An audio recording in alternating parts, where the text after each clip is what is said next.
Just wrapping things up here at Pennfield High School for our game of the night. Danny Trayer joining me this evening, and what a fantastic game for the Pennfield Panthers.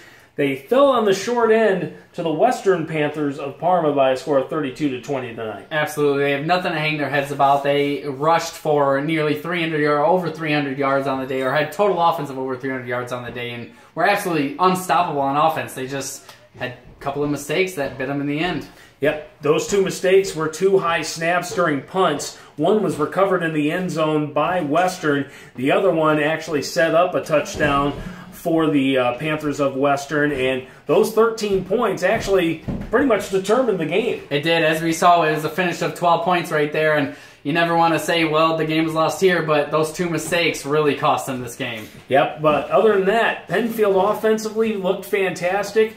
They gained over 320 yards on the ground. Jacob Herpin just short of 200 yards overall with 195. He did score 2 of the 3 touchdowns for the Pennfield Panthers tonight. Yeah, he was absolutely unstoppable, especially up the middle, which really caused a head scratcher at the end of the game when it was 4th and 4 from the 4th and goal from the 4-yard line, and they decided to pitch it out around to the right side with him, and really I would have looked to have gone up the middle on that.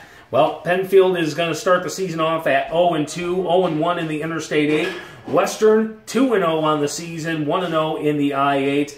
And Pennfield will have another tough task next week taking on Coldwater, who, well, actually we'll find out in those scores that are scrolling down on the screen below. Next week, we are over at CW Post Field for the first time this year, and we'll see the Battle Creek Central Bearcats hosting the Spartans of Lakeview. And we've got an interesting score there that you could check out. But that should be a fantastic game between two crosstown rivals. Yeah, absolutely. I'm excited. I was excited for this game, and we were treated to a treat of a game for this. I'm very excited for next week's game as well.